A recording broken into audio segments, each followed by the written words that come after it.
Bonjour. En ces temps où les chrétiens célèbrent la passion du Seigneur, ses souffrances et sa mort, dans la certitude de sa résurrection, voici un extrait de la lettre de l'apôtre Pierre. Vous savez en effet que ce n'est point par des choses périssables, argent ou or, que vous avez été rachetés de la vaine manière de vivre héritée de vos pères, mais par le sang précieux de Christ, comme d'un agneau sans défaut et sans tache. Quand on dit à quelqu'un vous savez, ça veut souvent dire savez-vous vraiment? Eh bien, savez-vous vraiment que vous n'êtes pas racheté par ce qui vient de vous, quelque prix que vous y attachiez? Et racheté de quoi? Le savez-vous? De tout ce qui fait une existence humaine normale, de tout ce que vous dites on a toujours fait comme ça, comme si vous ne saviez pas que ça ne marche pas, que ça ne fait pas vivre, tout juste vivoter ou survivre en attendant la mort. Il ne s'agit pas d'être racheté à Dieu, au diable, pas même à la mort, mais à la vie que vous menez et qui vous empoisonne et vous détruit. C'est cette vie qui est péché, qui vous éloigne de Dieu et vous aliène de vous-même. Et c'est pour ça, comme l'écrivait l'Ecclésiaste, qu'on soit riche ou pauvre, savant ou sot, bon ou méchant, qu'on finit tous au même endroit, dans le même trou sans issue.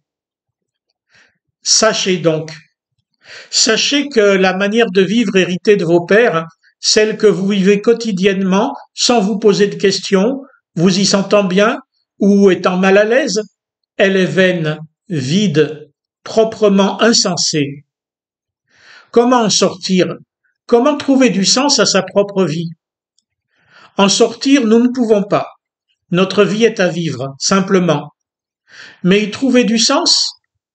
Ni or ni argent ne nous l'offriront.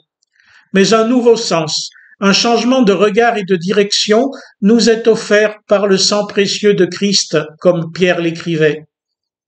Et ce n'est pas par miracle ou magie que ce rachat, cette rédemption s'est effectué. C'est fait. Mais c'est par amour. De manière incompréhensible, cet amour de Dieu a été si grand qu'il a effacé le non-sens de nos existences sans lui. Sur la croix, il a été au bout du non-sens, lui sans péché, vrai Dieu et vrai homme. Il nous en a libérés.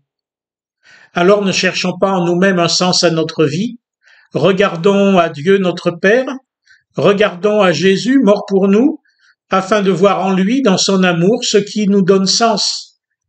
Les amours humaines sont ainsi faites que nous trouvons le sens de notre vie en l'autre. Qu'il en soit donc de même, et à plus forte raison, lorsque nous recevons de Dieu son amour. Le savez-vous? Dieu vous aime.